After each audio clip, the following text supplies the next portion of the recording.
A'udzubillahi minasyaitonirrajim. Bismillahirrahmanirrahim. Alhamdulillahirabbil alamin wassalatu wassalamu ala sayidina Muhammadin wa ala alihi washabbihi ajma'in. Subhanaka la ilma lana illa ma 'allamtana innaka antal alimul hakim. Rabbi shrah li sadri wa yassir li amri wahlul 'uqdatam min lisani yafqahu qawli. Amma ba'd.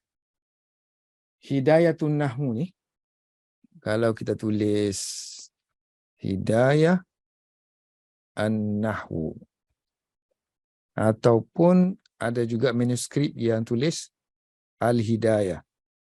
Hidayah ni guidance lah, petunjuk. Petunjuk pada nahwu. An-nahwi. Al-hidayah fin nahwi ataupun hidayatun nahwi. Kebanyakan manuskrip pakai hidayatun nahwu. Jarang-jarang saya nampak ada yang tulis al-hidayah fin nahwi. Jadi hidayatun nahwu, petunjuk kepada nahwu.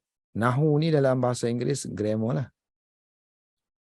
So grammar yang kita maksudkan di sini ialah Arabic grammar. Arabic grammar ataupun nahwu Arab. Oleh kerana dia melibatkan Arab ni, Arab. Nahwu Arab. Ataupun dia panggil al-lughah al-arabiyah. Bahasa Arab. Jadi kita tengok sikit aja asal usul bahasa Arab. Asal bahasa Arab ada 5 pendapat besar. Yang pertama, mereka kata bahasa Arab ni asalnya daripada Nabi Adam lagi buat turun daripada syurga. Sebab Allah kata wa 'allama Adam al-asma'a kullaha, dan Allah mengajar Adam nama-nama semuanya. Jadi oleh kerana disebut oleh Al-Quran dan Al-Quran diturunkan dalam bahasa Arab, jadi kemungkinan bahasa yang dipertuturkan kepada Adam itu dalam bahasa Arab. Tapi mana ada soreh jelas kalau Allah kata situ dia mengajar Adam nama-nama benda-benda semuanya dengan bahasa Arab, barulah soreh kan, barulah jelas. Satu lagi berasal daripada kabilah Arab di zaman Babylon, tamadun Babylon. Ada orang Samiyah yang tinggal di Babylon. Jadi kabilah Arab daripada semenanjung Jazirah Arab tu, semenanjung Arab. So mereka berhijrah ke selatan Iraq. So bila duduk kat selatan Iraq tu, pergilah ke bandar. Bila pergi bandar akan bercampurlah dengan masyarakat Samiyah di situ. Asal dia kata gitu sebab dia nak detect bahasa Arab ni mari mana. Yang ada manuskrip itu ada dalam kerajaan Babylon. So bila dibuat kajian manuskrip yang ada dalam Babylon tu, didapati banyak perkataan, banyak uslubnya, bahasa Samiyah, bahasa Akkadian yang sebutannya sama dengan Arab, kalimahnya sama dengan Arab. Jadi dia kata asal Arabnya daripada inilah, kabilah yang Arab tu yang berpindah ke Iraq. Satu lagi dia kata daripada Ya'rub bin Qahtan. Dia yang bercakap bahasa Arab. The first man who spoke Arabic. Orang yang pertama bercakap bahasa Arab dikatakan Ya'rub bin Qahtan. Ada yang kata yang pertama bercakap bahasa Arab itu Nabi Ismail alaihissalam. Yang pertama bercakap bahasa Arab. Setiap pendapat ini ada bangkangan mana boleh, logik atau tak logik. Satu lagi, yang kelima, tiada ketetapan khusus. Dia macam bahasa-bahasa yang lain juga. Dia daripada komuniti. Adanya komuniti mana bahasa itu akan berkembang.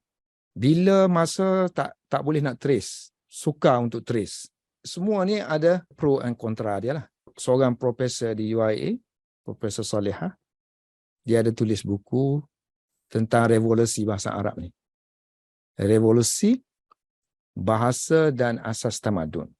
Lebih kurang apa yang saya sebut ni, mana apa yang dia hurailah.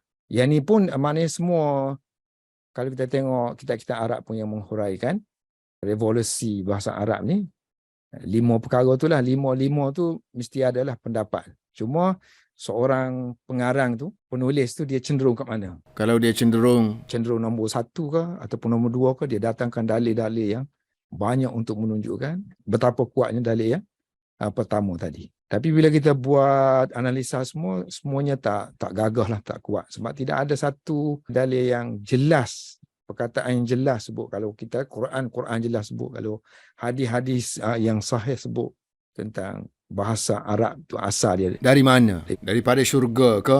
Atau yang mula-mula bertutur bahasa Arab ini? Ya'ruf bih qatan atau Nabi Ismail alaihissalam? Jadi berkembangnya bahasa Arab tu, berkembang di semenanjung tanah Arab lah. So paling climax dia zaman Nabi SAW lah. Zaman di mana? Turunnya Al-Quran. Zaman tu memang bahasa Arab dah kemah. So bila dah kemah, adanya literature, adanya Quran, adanya hadis, adanya syair-syair Arab yang akan memelihara lah ketulinan bahasa Arab. Kemudian berlakunya zaman Kesukaran lah bila bercampur dengan masyarakat asing. dengan orang Iraq, Iran, Syam. Rom, yang mana mereka ni orang ajam. Jadi mulalah berlakunya kesalahan-kesalahan Ketika bertutur, sebut baris ke, kalimah ke, ayat ke yang salah. Dengan kata lain, mereka salah nahu, tak tahu mubtada, tak tahu mukhabar, tak tahu fa'il, tak tahu fi'il. Daripada itulah timbulnya sejarah penulisan ilmu nahwu. Kerana nak menjaga supaya ketulinan bahasa Arab itu terpelihara. Kemudian selepas tu barulah dijadikan silibus. Dulu orang speaking bahasa Arab, speaking, cuma nak mencantikkan je. Kemudian timbul satu zaman yang dah ada institusi pendidikan, perlu diajar daripada awal budak dan orang yang nak mahirkan bahasa Arab. Jadi terpaksa ngaji bahasa Arab tu sekali dengan grammar. Sehinggalah ke hari ini. Jadi bila ngaji bahasa Arab sekali dengan grammar, maka wujudlah kitab-kitab untuk dijadikan silibus nahwu sekali dengan ngaji bahasa Arab. Maknanya ngaji dengan speaking, menulis, yang kita kata kemahiran tu kan, kemahiran menulis, membaca, bercakap. Sekalilah. Jadi timbulnya silibus-silibus lah. Silibus-silibus nahwu yang diatur daripada peringkat rendah sampailah peringkat tinggi. Contohnya kalau kita tengok di India kan. So di India, mereka mula dengan kitab Nahwu Mir, kemudian Hidayatul Nahwu, kemudian Kafiyah ataupun Syarah Syuzuruz Zahab, kemudian Syarah Jami. Contohnya di madrasah saya di Uban kan. So untuk Nahwu, mereka ajar 4 kitab ni. Sama ada Kafiyah sini ganti dengan Syarah Syuzuruz Zahab, ataupun Syarah Syuzuruz Zahab saja, Kafiyah tak. Ataupun sebahagian Kafiyah, sebahagian Syarah Syuzuruz Zahab. Ibnu Hisham kan. Ada juga yang madrasah-madrasah di India yang letak kitab Urdu. Mana susah nak belajar melalui Arabik terus kan. Mesti diajar dalam bahasa tempatan dahulu. Belajar bahasa Arab dengan menggunakan kitab Urdu dulu. So dia buatlah kitabun Nahwu ni dengan nama yang berbagai dalam bahasa Urdu. Selepas pandai itu, barulah mereka masuk Hidayatul Nahwu yang ditulis dalam bahasa Arab. Lepas tu, ada yang letakkan Syarah Qatrun Nada Ibn Hisham. Dan kemudian yang di sini kan, Syarah Syuzuruz Zahab. Contohnya yang diajar di madrasah di Nadwatul Ulama.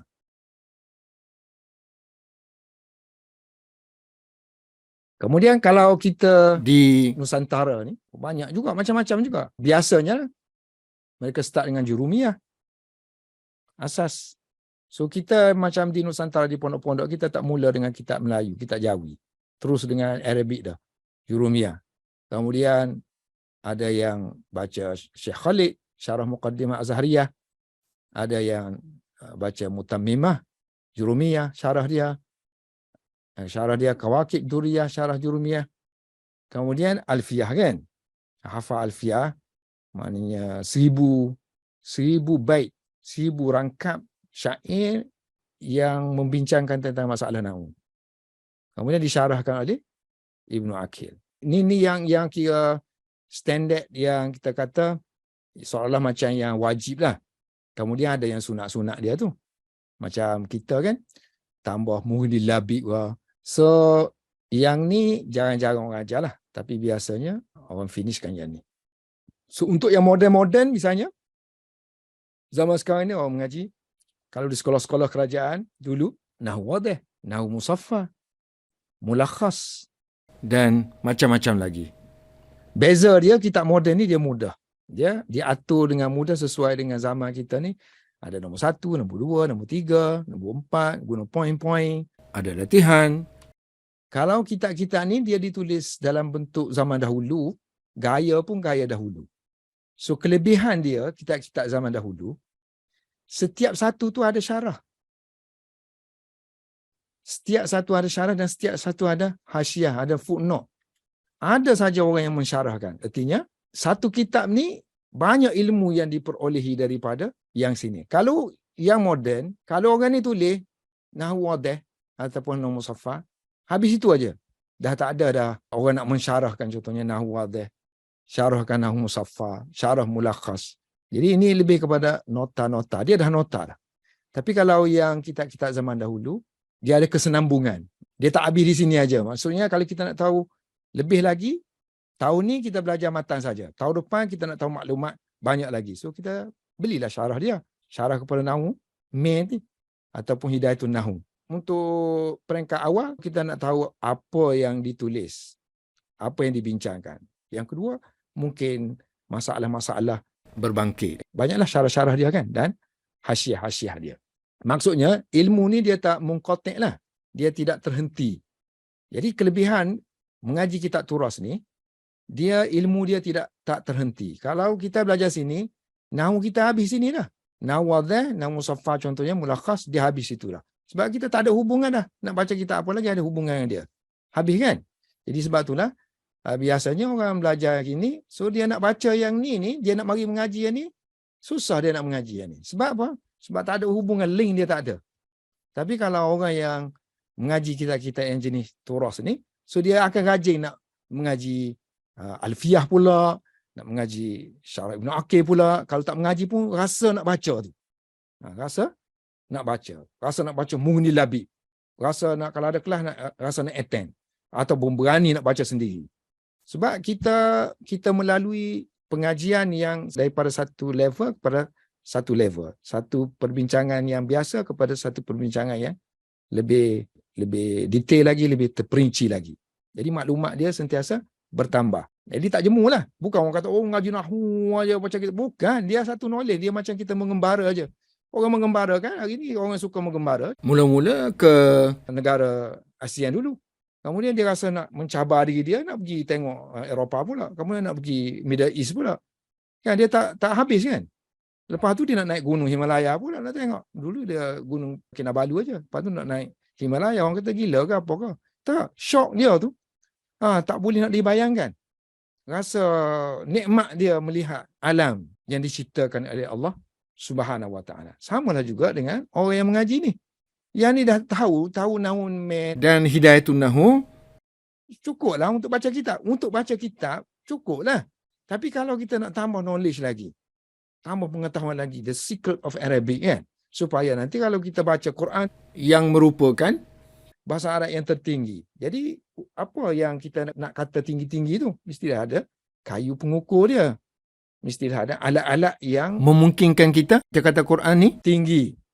Jadi mestilah melalui pengalaman-pengalaman yang telah ditulis oleh ahli-ahlinya. Jadi saya bukan pakar bahasa Arab. Maksudnya bukan bidang saya PhD dalam bahasa Arab. Saya ustaz biasa aja. Maksudnya kita mengaji bukan spesialis apa-apa. Tapi sebab kita mengaji ni ada kesenambungan, jadi kita terus aja. Kita tak tahulah level kita banyak mana. Tinggi mana kita pun tak tahu. Yang kita tahu, banyak lagi benda yang kita tak tahu. So kita nak tahu nombor 5, nombor 6, nombor 7, nombor 8. Kalau ada 100 kita nak tahu. Kalau boleh kita nak baca kitab Sibawayh sendiri, Alkitab. Paling tinggi sekali kitab Nahwu kan. Orang yang mengasaskan kitab Nahwu yang kita kata komplit, yang dijadikan sandaran kepada kitab-kitab yang kecil-kecil ni, Alkitab oleh Sibawayh. So kalau boleh kita nak pergi ke sinilah. Kalau tak faham yang ni, kita nak pergi syarah dia, syarah Sibawayh. Apa yang seronoknya? Dalam tu ada ilmu yang banyak lah bagi orang yang melalui lainnya. Seperti yang saya kata tadi, seperti seorang pengembara yang betapa seronoknya dia melihat alam ciptaan Allah Subhanahu Wa Taala. Begitulah juga kita seronok melihat bagaimana Allah menghadiahkan kita dengan bahasa Arab sebagai bahasa Al-Quran. Okey. Habis itu barulah kita masuk kitab kita yang sebenar ni, Hidayatun Nahwu ni. Ada dua nama tadi saya sebut. Hidayatun Nahwu ataupun Al-Hidayah fi Nahwu. Tadi saya dah sebut Hidayatun Nahwu tu level dia kira nombor 2 lah. Selepas kitab Ibtidak, kitab permulaan, nombor 2 lah. Kedudukan dia nombor 2. Nahwu main ni kalau di sana zaman dahulu, dia ngaji dalam bahasa Parsi. Sebab ditulis dalam bahasa Parsi. Bahasa Parsi ni zaman tu semua orang tahu. Jadi maksudnya dia ngaji Nahwu ni dalam bahasa tempatan dahulu. Barulah dia mengaji dalam bahasa Arab. Samalah dengan yang Nadwah buat tu. Mengaji dalam bahasa Urdu. Di Malaysia ni dulu belum ada lagi ngaji Nahwu dengan bahasa Melayu dahulu. Kemudian barulah yang Arabic. Maksudnya sebelum Al-Jurumiyah ni, nak kena ada satu kitab. Sekarang ni dah ada terjemahan Nahwu main kan, orang mengaji. Gitulah maksudnya. Okey, dia kedudukan dia nombor 2 lah selepas kitab yang permulaan. Okey, pengarang dia, kalau orang-orang India, dia kata kitab ni dikarang oleh Osman, nama dia Osman. Dia ahli sufi, ahli tasawuf. Dia punya tarekat dia Chisti.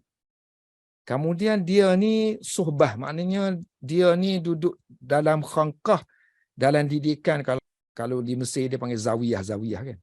Kalau di India kita panggil khanqah, bilik-bilik suluk.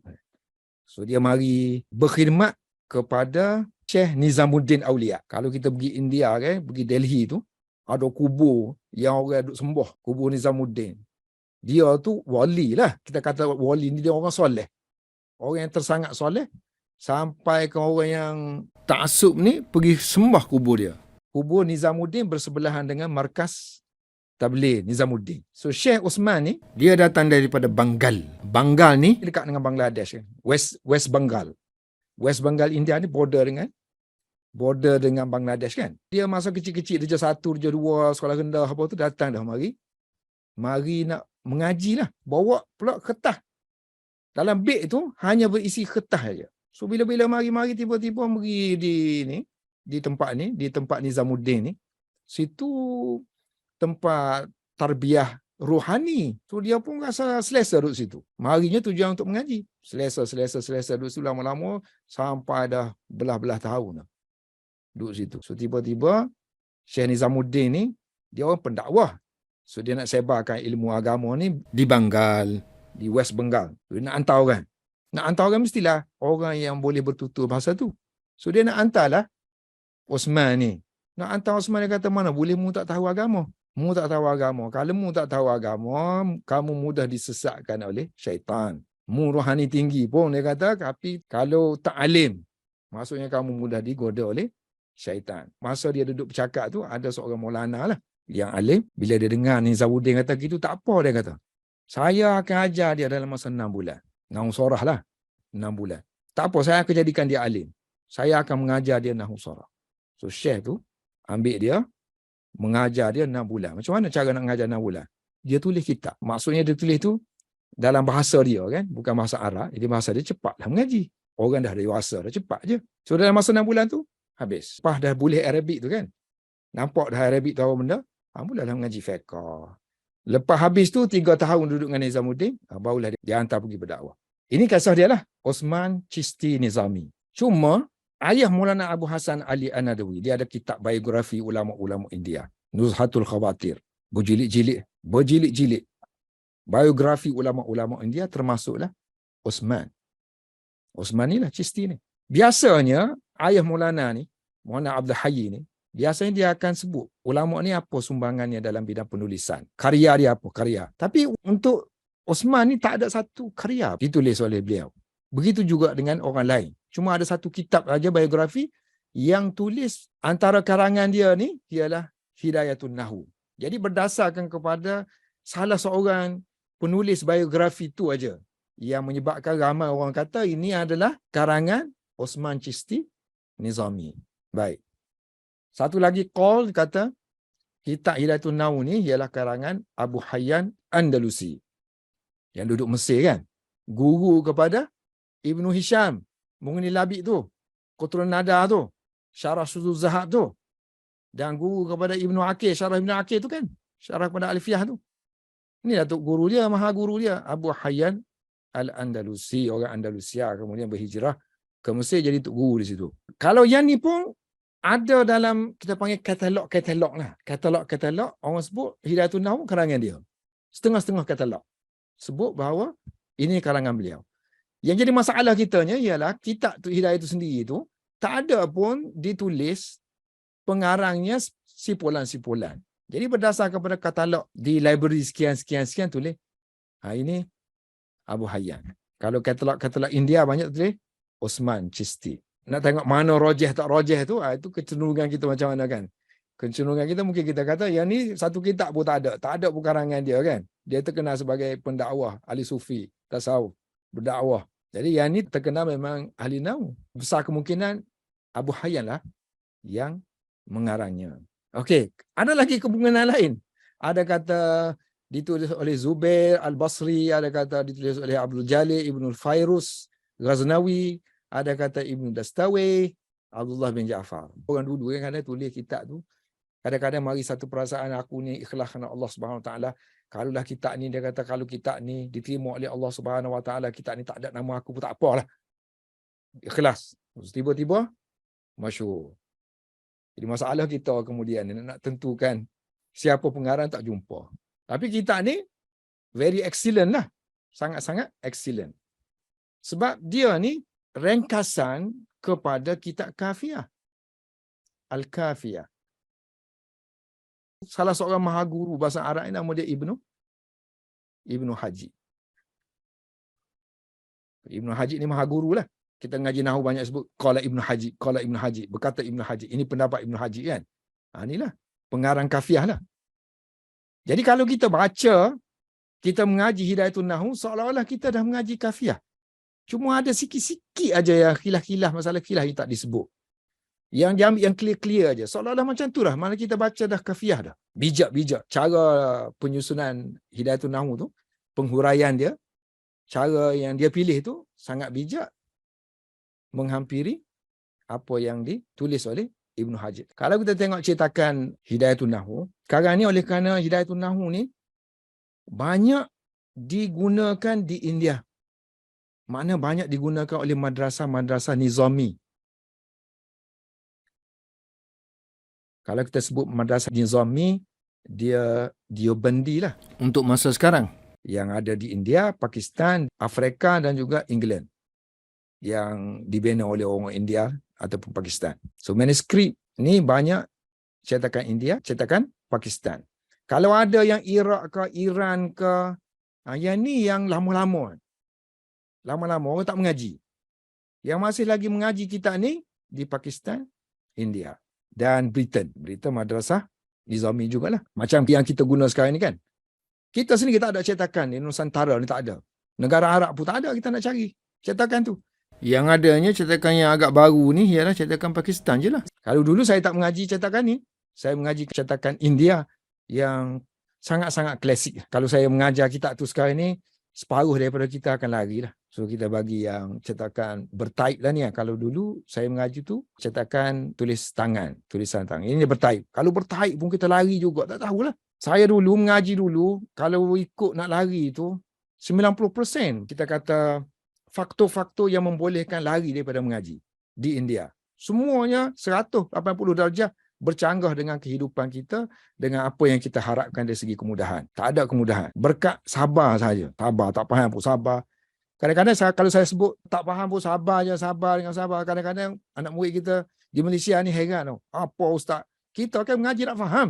Yang saya kata tadi, kita sabar tu supaya apa yang kita sebut tadi, ni kan, dia jauh lagi ni kan. Banyak benda lagi kita nak mengaji kan. Supaya Allah bagi kesabaran tu, barulah kita akan boleh sentuh semua ni. Sampai ke kitab nombor 5, 7, 8, 9, 10. Kalau kita tak sabar, mustahil kita akan boleh jumpa kitab sampai ke 10, ke 11, ke 12, 13. Tapi kalau kita sabar, kita ada kemungkinan. Allah bagi kelebihan tu lah. Berkat saya sabarlah ni. Di India ni saya sanggup mengajar ni. Kalau tidak, apa faedah saya mengajar ni? Bukan boleh apa-apa kat saya pun. Cetakan kan. Ini saya dah kumpul dah semua. Matan dia, syarah Arab, syarah Melayu tak ada lagi, Urdu ada. Okay. Kitab Hidayatun Nahwu, seperti mana yang saya sebut tadi, kitab-kitab turas ni, dia akan ada orang yang mensyarahkannya, orang yang elaborate, orang yang akan tafsirkan dengan lebih lanjut. Dirayatun Nahu, Inayatun Nahu. Sini kalau kita di India, kita sebut Ad-Dirayah aja. Ad-Dirayah, Al-Inayah, kemudian Al-Hamiyah. Ini yang lama-lama ni. So yang baru sikit, kitab Wiqayah. Wiqayatun Nahu fi Hidayatin Nahu.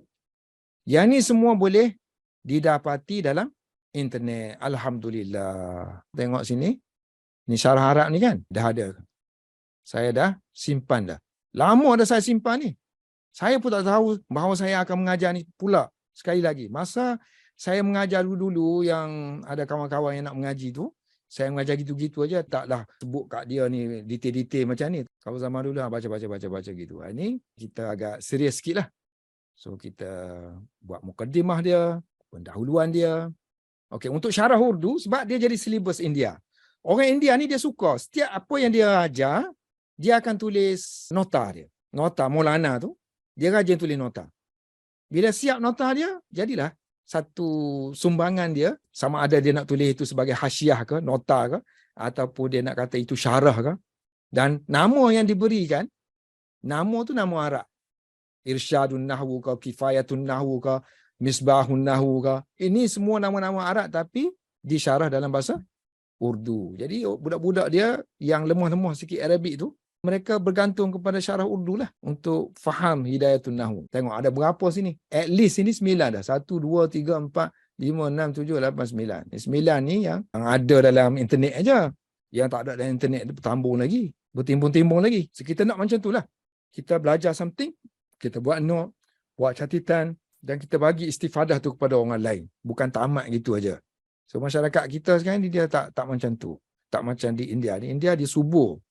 India, Pakistan subur. Sakafah ilmu tu ada. Kalau kita duduk sana kan kita akan jadi automatik jadi rajin, jadi semangat. Balik rumah kita sibuk. Nak beli kereta, nak beli rumah, nak beli tu, nak beli ni. Nak pergi kunduri sana, kunduri sini, ke sini habis. Nak mengaji pun tak ada masa. Busy, kehidupan busy. Okey, mana lagi? Okey, kita ada translation. Yang Urdu banyak lah kan tadi, sekali dengan syarah. Yang bahasa Melayu memang tak ada lagi. Siapa rajin buat, boleh buat. Sebab bila kita ajar sekarang ini, boleh pun translate dia dalam bahasa Melayu sebab kita ada terjemahan dalam bahasa Inggeris memang ada. Terjemahan bahasa Inggeris lama ni, zaman British memerintah India dulu. Zaman British memerintah Melaya. Ada satu kitab, Hidayatun Nahwi. Kan ditulis sini kan? Ini lama. Kalau yang baru, kita ada dalam website satu, Ishtal. Dia buat dalam bentuk syajarah. Dia buat dalam bentuk cabang-cabang. Sebenarnya kalau kita tekan sini, hilang kan? Sini adalah. Ini semua translation ni sebenarnya. Dan dia ringkaskan. Saya boleh nampak. Jadi selepas saya mengajar nanti, siapa yang pandai bahasa Inggeris, bolehlah rujuk kat sini. Setiap kali saya mengajar, lepas tu rujuk kat sini. Kalau nak kepada bahasa Inggeris, ataupun kita nak menguasai bahasa Inggeris, bolehlah tengok kat sini. Sebab ini bahasa moden, bahasa baru. Kalau yang dulu tu, yang ni pening. Terjemahan ni pening. Yang ni, okey. Yang ni baru, 2008. Yang ni pun terjemahan tak berapa elok. Sebab dia mungkin bahasa Inggeris tak berapa mahir. So, dia memberanikan diri untuk terjemah. Yang ni orang madrasah tulis lah. Ni orang madrasah di UK. Yang ni mungkin orang India ataupun orang Iran tulis ni. Yang ni memang ditulis oleh orang India ataupun Pakistan yang memang lahir di sana lah. Di UK lah. So bahasa Inggeris saya okey lah. So dia buat note-note. Buku dia buat note-note. Dia kata hasyiah dalam bahasa Inggeris, nota dalam bahasa Inggeris oleh Muawiyah bin Mufti Abdul Samad UK. Semua ni ada dalam internet, boleh kita dapat kalau kita nak. Okey. Ngaji Nahwu ni sebenarnya ngaji apa benda? Nahwu ni ngaji apa benda? Tengok sini kan. Ini panjang ni. Jadual ni lengkap Hidayatun Nahwu ni. Dia buat Hidayatun Nahwu. Ni Hidayatun Nahwu ni. So dia kata asalnya kita ngaji kalimah.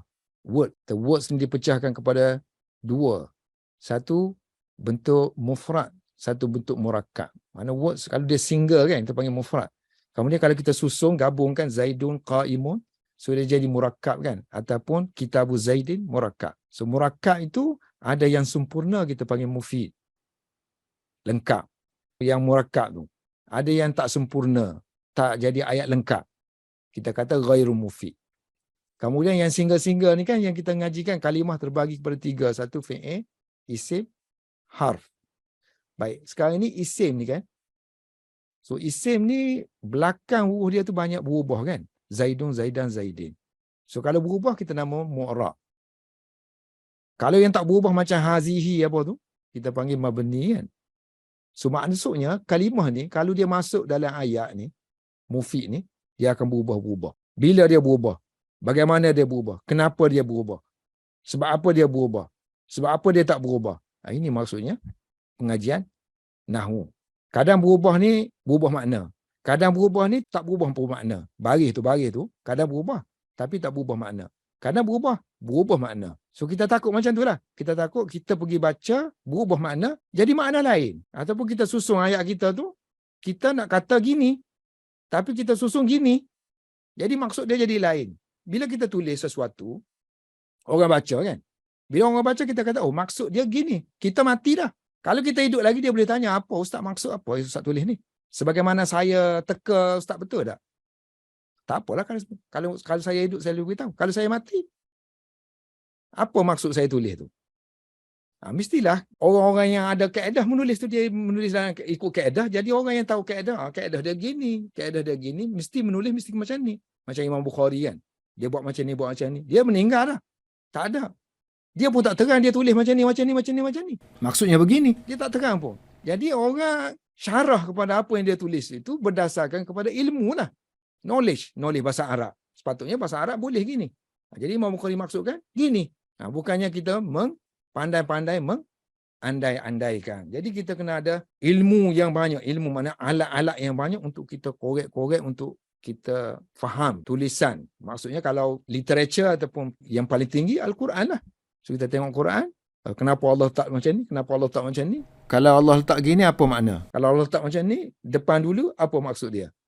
Ini semuanya daripada nahwu. So untuk kita bercakap komunikasi apa, dia tak perlu sangat benda ni sebab ini akan mengganggu kita daripada boleh bercakap. Takut salah bercakap. Itu keburukan dia lah. Keburukan dia mengaji nahwu, takut nak bercakap, takut salah. Kalau tak mengaji nahwu, keburukan dia baca Quran tak dapat apa-apa. Nak fikir tak boleh. Baca tafsir tak dapat apa-apa. Tafsir cakap macam ni, mubtada' khabar je sebut, kita tak rasa apa-apa.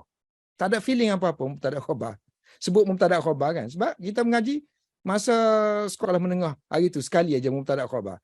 Feeling of the mubtada' khabar tak ada. Sebab kita tak pergi atas lagi tentang apa khasiat mubtada' ni.